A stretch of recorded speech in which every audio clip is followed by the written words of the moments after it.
Okay, तो कल वाला वीडियो लेक्चर अच्छे से देख लिया ना? नहीं, ये गलत बात।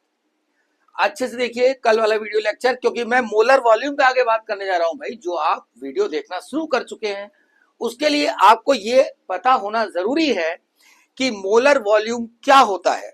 और last video lecture SKB channel पर आपने अगर नहीं देखा है तो उसे देख लीजिए अच्छे से। और एसकेबी चैनल पे एकदम जबरदस्त बेहतरीन वीडियो आ रहे हैं, चाहे वो फिजिक्स हो, केमिस्ट्री हो, बायो हो, कुछ भी हो। बस मेरे प्यारे वुड बी डॉक्टर्स और वुड बी इंजीनियर्स लगे रहिए कस के एकदम से। तो आइए चलते हैं, बात करते हैं कुछ। हम न्यूमेरिकल्स की बात करेंगे मोलर वॉल्यूम पर। मोलर वॉल्यूम पर हम आगे चल रहे हैं और हम न्यूमेरिकल्स की बात करने जा रहे हैं।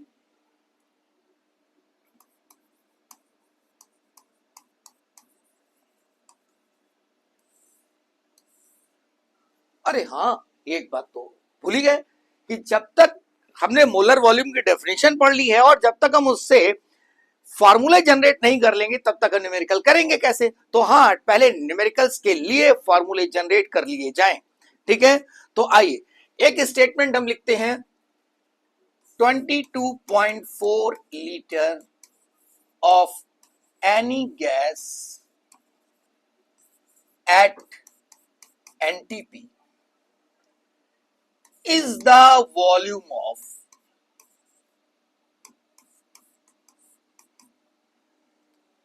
one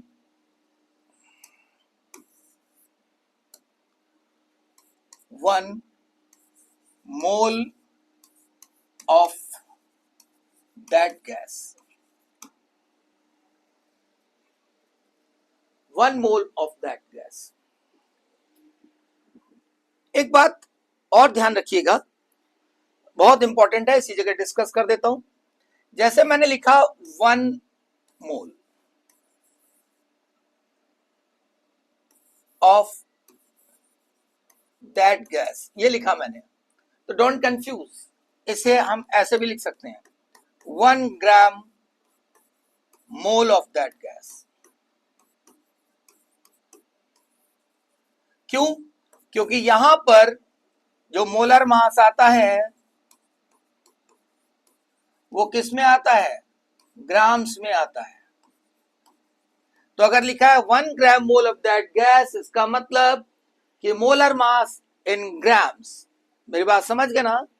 तो 1 मोल ऑफ दैट गैस का मतलब है 1 ग्राम मोल ऑफ दैट गैस, और इसका मतलब होता है कि उस गैस का molar volume in grams. Is it okay? आगे चलते हैं। तो यहां पर 1 मोल लिखा हो बेटा, 1 ग्राम मोल लिखा हो, एक ही बात है। अगर 22.4 लीटर लिया है किसी भी गैस का एट एनटीपी, तो उसको हम क्या कहेंगे? उस गैस का कितना मोल होगा? 1 मोल। क्या ये बात सही है? हाँ, सही है। ठीक है, अब देखिए, अगर मैं कहूं 1 लीटर अगर लिया जाए तो 1 लीटर में कितना मोल होगा? 22.4 मोल्स ऑफ दैट गैस। ठीक है, इसका मतलब ये हुआ कि अगर हमें मोल्स निकालने हैं तो हमें किस में निकालने हैं? 1 लीटर में, तो 1/22.4। और अगर हमें दे रखा है वी लीटर, यानी किसी गैस का हमें को वॉल्यूम दे रखा है और हमें मोल्स निकालने हैं, तो हमारे लिए धीरे धीरे फार्मूला सामने आ रहा है कि वी लीटर में हम कैसे निकालेंगे। देखिए 22.4 लीटर में 1 मोल, 1 लीटर में कितना? 1/22.4। तो वी लीटर में कितना हो जाएगा?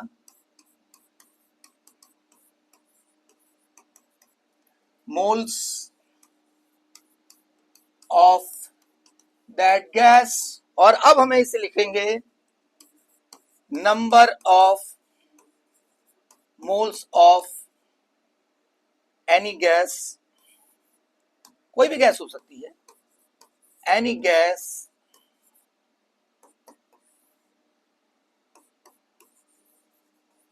Volume in litre of that gas upon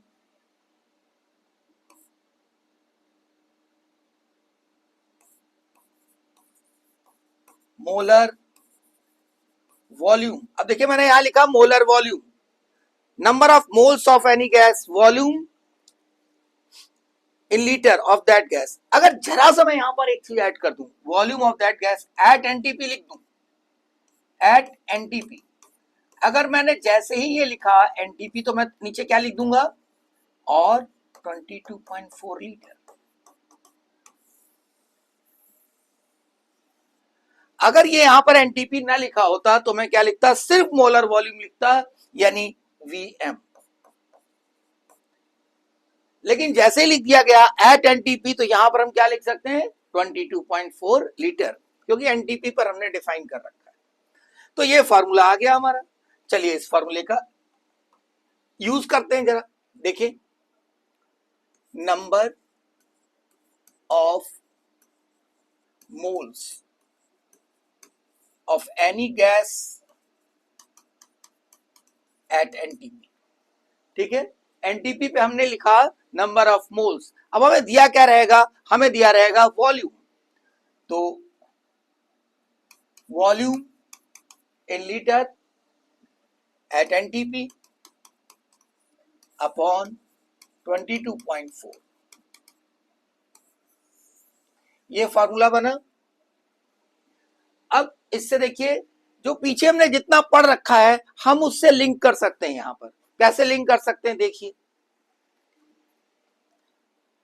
volume दिया हमें लीटर में एट एनटीपी, हमने लिखा 22.4 इज इक्वल टू, अब ये क्या आया, ये मोल्स ही तो आया है बेटा। और अगर मोल्स आ गया है, अगर मोल्स आ गया है मेरा बेटा, मेरा बच्चा, मेरा लाल, तो अब हम क्या कर सकते हैं, हम निकाल सकते हैं number of molecules upon N. याद आया, क्योंकि नंबर ऑफ मोल्स बराबर होता है number of molecules upon Avogadro number. इसका मतलब अगर हमें गैस का वॉल्यूम दे रखा है एनटीपी पर, तो हम मोल्स निकाल सकते हैं, हम ये भी निकाल सकते हैं उसके अंदर कितने मॉलिक्यूल्स हैं। और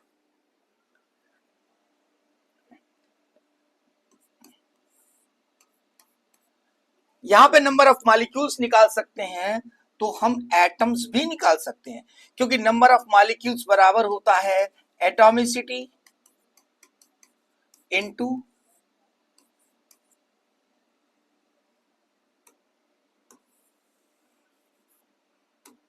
पहले यहां समझ लो,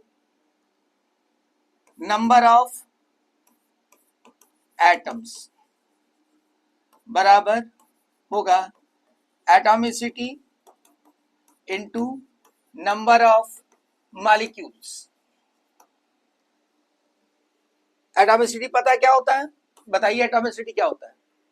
हाँ, एटॉमिसिटी का मतलब है number of atoms in one molecule, एक मॉलिक्यूल के अंदर कितने एटम्स हैं। ये मैं बता चुका हूं, एक बार फिर से बता रहा हूं। अगर ऑक्सीजन है तो ये 2 हो गया, अगर ओजोन है तो ये 3 हो गया, अगर मीथेन है तो 4 और 1 5 हो गया, अगर NH3 गैस है तो ये 3 और 1 4 हो गया। This is atomicity. यानी इसका मतलब एक मॉलिक्यूल में 4 एटम है, यहां पर एक मॉलिक्यूल में 5 एटम, यहां एक मॉलिक्यूल में 3 एटम, यहां एक मॉलिक्यूल में 2 एटम है। इसका मतलब अगर हमें नंबर ऑफ मॉलिक्यूल्स पता चल जाए और उसको हम एटॉमिसिटी से मल्टीप्लाई कर दें तो क्या आ जाएगा, नंबर ऑफ एटम्स आ जाएगा। ठीक है, तो हमें नंबर ऑफ मॉलिक्यूल्स पता चल गए। ये देखिए नंबर ऑफ मॉलिक्यूल्स, इसकी जगह हम क्या लिख सकते हैं, number of atoms upon atomicity. यानी एटॉमिसिटी अगर हमें पता है तो हम नंबर ऑफ एटम्स निकाल सकते हैं।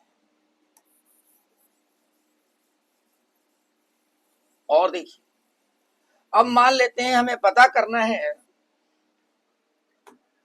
कि उस सैंपल के अंदर कितने नंबर ऑफ प्रोटॉन्स हैं, कितने नंबर ऑफ इलेक्ट्रॉन्स हैं। ठीक है ना, तो ये भी निकाल सकते हैं, क्योंकि एक मॉलिक्यूल में अगर हमें प्रोटॉन्स पता है, ठीक है, एक मॉलिक्यूल्स में अगर हमें प्रोटॉन्स पता है और हमें नंबर ऑफ मॉलिक्यूल्स पता चल गए हैं, तो देखिए हमें पता करना है नंबर ऑफ प्रोटॉन्स एक मॉलिक्यूल में। पहले आपको समझा दे फिर फार्मूला बना दे। मान लेते हैं ये मीथेन है, इसके अंदर कितने प्रोटॉन है? देखो कार्बन के अंदर बेटा कितने होते हैं? 6। हाइड्रोजन, एक हाइड्रोजन एटम में एक होता है तो 4 हाइड्रोजन एटम में 4 हो जाएंगे, यानी 10 प्रोटॉन्स है एक मॉलिक्यूल में। ठीक है, अगर हमें नंबर ऑफ मॉलिक्यूल्स बता दिए जाएं, ये नंबर ऑफ मॉलिक्यूल्स बता दिए जाएं, तो एक मॉलिक्यूल में कितने होते हैं? 10। तो 10 मॉलिक्यूल में कितने होंगे? निकल आएगा ना? ठीक है ना? तो हम कैसे लिख सकते हैं? नंबर ऑफ प्रोटॉन्स बराबर number of protons in one molecule. अगर हमें एक मॉलिक्यूल में प्रोटॉन पता चल जाए और हम इसको मल्टीप्लाई कर दें नंबर ऑफ मॉलिक्यूल से, तो हमें क्या पता चल जाएगा? टोटल प्रोटॉन कितने हैं। जैसे बेटा अगर मैं कहूं एक मॉलिक्यूल में 10 प्रोटॉन है, एक मॉलिक्यूल में 10 प्रोटॉन है, तो दो मॉलिक्यूल में कितने होंगे? 20। यानी यहां लिखेंगे 2, यहां लिखेंगे 10, 20 आ जाएगा। तो अगर नंबर ऑफ प्रोटॉन्स निकालने हैं तो क्या करेंगे? नंबर ऑफ मॉलिक्यूल्स की जगह क्या लिख देंगे? Number of protons upon number of protons in one molecule. तो लिखेंगे नंबर ऑफ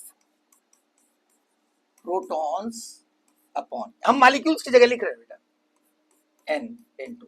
इस नंबर ऑफ मॉलिक्यूल्स की जगह हम क्या लिख सकते हैं? Number of protons upon number of protons in one molecule.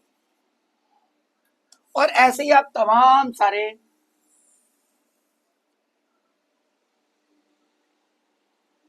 Relations बना सकते हैं। जैसे ये तो आपने देख लिया, ये तो आपने देख लिया।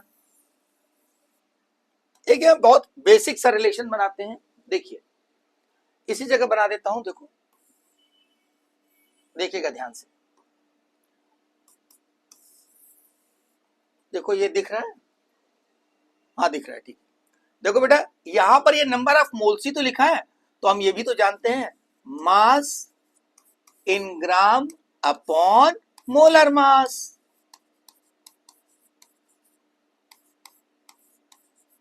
अब देखिए इतनी सारी चीजें आप निकालते चले जा सकते हैं। अगर आपको पता है वॉल्यूम पता है एनटीपी पर, तो आप मोल्स निकाल लोगे।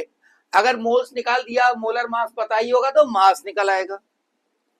अब जो भी चीज चाहे, नंबर ऑफ मॉलिक्यूल्स निकल आएंगे, नंबर ऑफ एटम्स निकल आएंगे, नंबर ऑफ प्रोटॉन्स निकल आएंगे।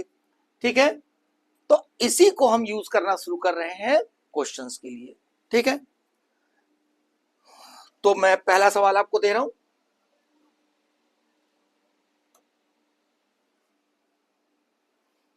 Questions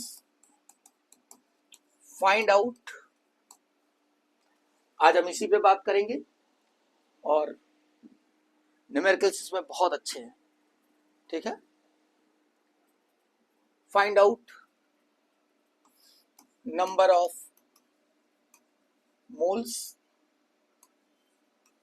of gas, molecules, mass in grams and number of protons।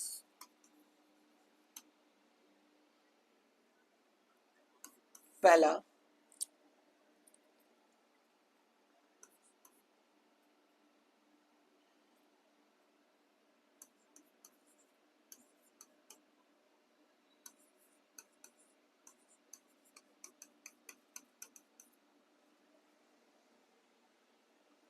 अब ये 448 litre of carbon dioxide at NTP ये लिया गया। अब इसे आपको, अब इसमें आपको निकालना है। अब हमें वॉल्यूम पता है और हमें यह भी पता है एनटीपी पर लिया गया है। ठीक है, तो अब यहां पर निकाला जाए। नंबर ऑफ मोल्स निकालने के लिए क्या करेंगे? 44 ये आ गया, देखो लीटर्स में है, नंबर ऑफ मोल्स निकालने के लिए क्या करते हैं, एनटीपी पर अगर दे रखा है तो हम क्या यूज करेंगे, 22.4 लीटर यूज करेंगे मोलर वॉल्यूम। तो यहां 22.4 कितना आंसर आएगा, सॉल्व करिए। बिल्कुल सही, यहां पर देखो बेटा 20 मोल्स आना चाहिए, ठीक है 20 मोल्स आएगा। अब अगर ये 20 मोल्स आ रहा है तो हमें निकालना है नंबर ऑफ मॉलिक्यूल्स। मैंने क्या बताया था, चाहे फार्मूले से कर लो, देखो फार्मूला यहां पर क्या है, अगर नंबर ऑफ मोल्स आ गए तो नंबर ऑफ मॉलिक्यूल्स निकालने के लिए आ गया नंबर ऑफ मोल्स, एन से मल्टीप्लाई कर दो, नंबर ऑफ मॉलिक्यूल्स आ जाएगा। लेकिन मैं जो तुम्हें बता रहा हूं वो वैसे करिए, 20 मोल्स, मोल्स हटाओ, मोल्स ऑफ मॉलिक्यूल लिखा है ना बेटा,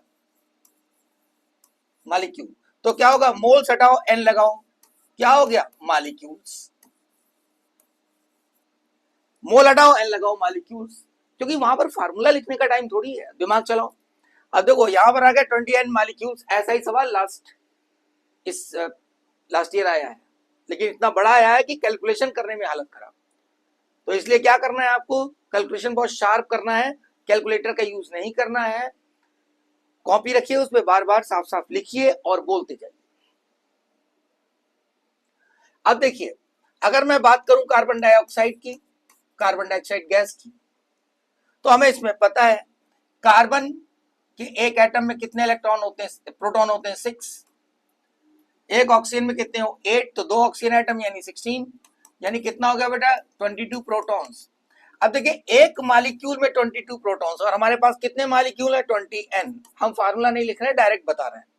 तो 20 इंटू एन, क्योंकि वहां आपके पास टाइम नहीं है, एक मॉलिक्यूल में कितने प्रोटॉन 22, तो इतने मॉलिक्यूल्स में कितना होगा 22 से मल्टीप्लाई कर दीजिए,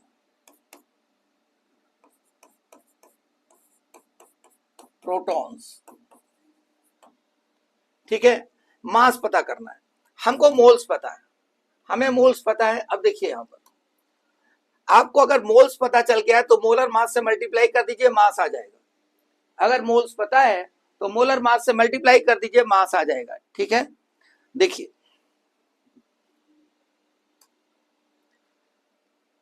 तो ये आ गया प्रोटॉन, ये आ गया मोल्स, ये आ गया नंबर ऑफ मॉलिक्यूल 2, अब इसका मास तो हमें पता है 20 मोल्स। अब इसका मोलर मास कितना है बेटा 12 प्लस 32 44। अब मोलर मास कह रहे हैं हम तो इसको ग्राम पर मोल यानी ग्राम हो गया, तो 44 से मल्टीप्लाई कर दें, कितना आ जाएगा 880 ग्राम्स, ये आ गया मास इसका। तो नंबर ऑफ प्रोटॉन्स निकल आया, नंबर ऑफ मोल्स निकल आया, इसी तरीके से निकलता चला जाएगा, ठीक है। एक मैं सवाल तुम्हें देता हूं, जल्दी से करो, ये मैंने बता दिया, फार्मूले आपको पता है, आप तेजी से इसको करना शुरू करिए। देखिए सवाल मैं लिख रहा हूं, सवाल लिख देता हूं, जितने मैं इसको बिगाड़ूंगा आप सवाल करेंगे। 22.4 litre of H2O at NTP, करिए करिए जल्दी से करिए इसको, तब तक मैं इसको, या वीडियो को पॉज कर लीजिए और करना शुरू करिए, ठीक है कर लिया होगा। अब देखिए यहां पर ये बहुत इंपॉर्टेंट क्वेश्चन है, इंपॉर्टेंट है, इसको स्टार लगा के इसको सुपर स्टार बना देते हैं इस क्वेश्चन को। अब आपने ये किया, आपने ये किया, आपने शायद ऐसा किया होगा, आपने शायद ऐसा किया होगा, तो कोई मैं गुनाह थोड़ी कर रहा हूं अगर हिंदी में लिख दिया तो, अरे हिंदी में लिख दिया गुनाह थोड़ी कर दिया, ये आपके दिल पे ज्यादा चोट पहुंचाएगा, हिंदी अपनी भाषा है। अब देखिए जरा, आपने शायद ऐसा किया होगा, 22.4 लिखा लीटर में, ठीक है। अच्छा अब आपने इसको डिवाइड कर दिया 22.4, क्योंकि हमें पता है मोलर वॉल्यूम को, अगर वॉल्यूम को मोलर वॉल्यूम से हम डिवाइड करते हैं तो हमारा मोल्स आ जाता है, तो कितना आया 1 मोल आया। क्या आपने यही किया है, हाँ मुझे लगता है यही किया है, ठीक है। अच्छा अगर 1 मोल आया तो इसका मतलब अब मोलर मास से मल्टीप्लाई कर दें तो कितना आ जाएगा 18 ग्राम, क्योंकि H2O का मोलर मास कितना है 18, यही तो होगा ना, ये आ रहा होगा। लेकिन अगर आपका ये आ रहा है तो आप ये मान के चलिए बिल्कुल गलत आ रहा है, गलत आ रहा है, ठीक है, और इसीलिए ये इंपॉर्टेंट हो गया। आइए थोड़ा सा विजुलाइज करते हैं, बिना विजुलाइज के कोई मजा नहीं है, चीजें अच्छे से दिखनी चाहिए। हमने कहा बेटा 22.4 लीटर, ठीक है, बिस्लरी की बोतल जो आप खरीदते हैं,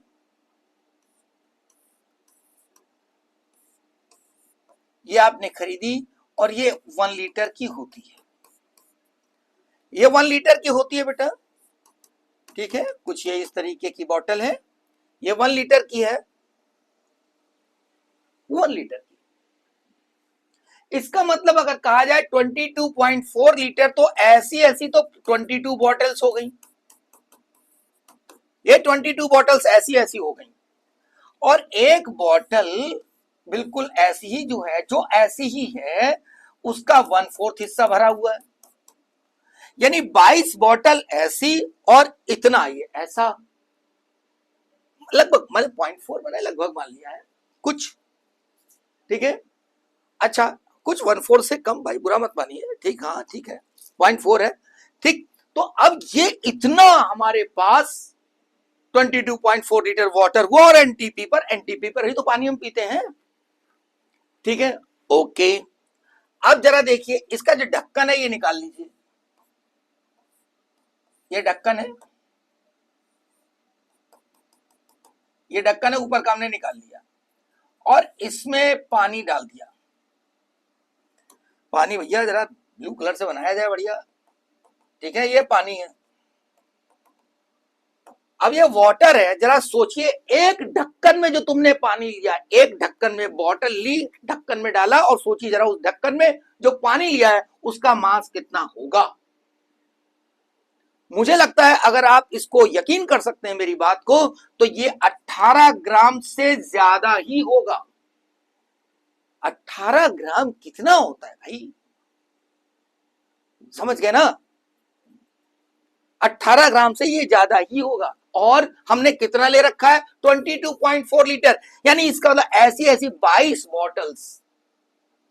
जरा सोचिए हमारा आंसर क्या आ रहा है 18 ग्राम, और यह ढक्कन में जो पानी आ रहा है, जो ढक्कन में पानी आ रहा है वो 18 ग्राम, तो और बॉटल का इसका मतलब यहां क्या ये 18 ग्राम से ज्यादा नहीं होगा, और ऐसी 22 बॉटल्स। सोच के देखिए कि जो हम निकाल रहे हैं वो कहीं मैच ही नहीं कर रहा है, क्यों नहीं मैच कर रहा है, अब सवाल उठता है मैच क्यों नहीं कर रहा, गलती कहां हो गई, किस जगह गलती हो गई, और यही इंपॉर्टेंट बात है। देखिए गलती यहां हो गई, हमने फार्मूला गलत नहीं लगाया, हमने फार्मूला जो लगाया वो गलत नहीं लगाया, क्योंकि फार्मूला क्या है, देखिए फार्मूला क्या है, फार्मूला जो लिखा है volume at NTP upon 22.4, formula तो यही है, तो फार्मूला थोड़ी गलत लगाया, फार्मूला ये करेक्ट है, फार्मूला गलत नहीं लगाया लेकिन गलत जगह पर लगा दिया। क्यों, क्योंकि ये फार्मूला किसके लिए है, गैस के लिए, और H2O एनटीपी पर कैसा होता है, लिक्विड होता है, तो क्या हम इसे लगा सकते हैं, नहीं लगा सकते। तो एक इंपॉर्टेंट बात दिमाग में रखना, जब भी सवाल पूछा जाए नंबर ऑफ मोल्स और एनटीपी पर दे दिया जाए 22.4 लीटर, सावधान हो जाइए, वो आपसे गलती कराना चाह रहा है, वो आपसे गलती कराना चाह रहा है। अगर उसने सवाल ऐसा दे दिया है, देखिए सवाल कुछ इस तरह दे दिया, मान लेते हैं the mass of 22.4 litre of H2O at NTP, पहला ऑप्शन 18 ग्राम, दूसरा ऑप्शन 36 ग्राम, तीसरा ऑप्शन 22.4 ग्राम, चौथा ऑप्शन 22.4 kg, ये 4 ऑप्शन दे दिए। और गलती कराने के लिए उसका काम हो गया। और सवाल वही इंपॉर्टेंट होते हैं कि आपको आता है और आप गलत कर देते हैं, क्योंकि आप कॉन्सेंट्रेट नहीं है, आप ध्यान से सवाल को पढ़ नहीं रहे हैं। देखिए यहां पर H2O एनटीपी पर क्या होता है, लिक्विड, और लिक्विड होता है तो फार्मूले वो नहीं लग सकते। आपने जो 18 कर दिया दिस इज रॉन्ग, ये आंसर नहीं है। 18 gram is not the answer. तो आंसर क्या होगा, अब इसकी बात करते हैं। अब यहां पर हम कैसे निकालें, तो देखिए बेटा H2O लिक्विड है, इसकी डेंसिटी होती है 1 ग्राम पर ml एट 3.98 डिग्री सेंटीग्रेड या 4 डिग्री सेंटीग्रेड, और इसमें डेंसिटी में ज्यादा वेरिएशन नहीं होते हैं, इसलिए हम डेंसिटी को 1 ग्राम पर ml ले सकते हैं। तो क्या होगा, डेंसिटी बराबर होता है mass in gram upon volume in litre. ठीक है,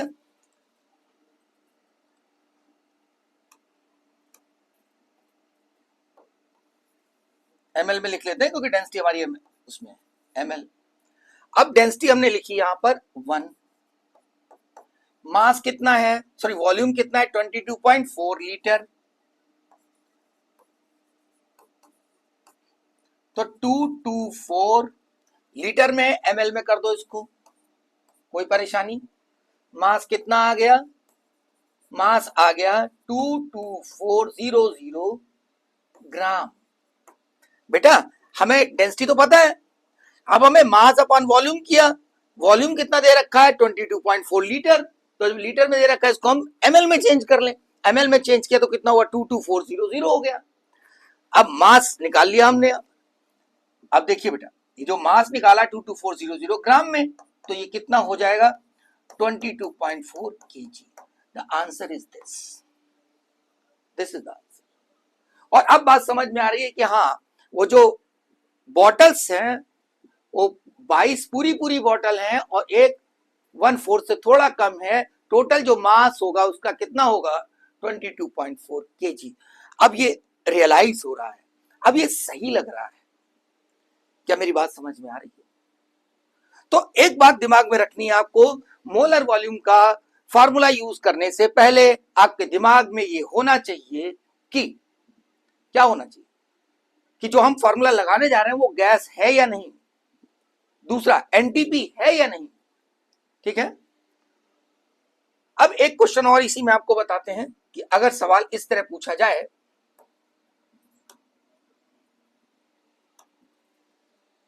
सवाल इस तरह पूछा जाए कि मोलर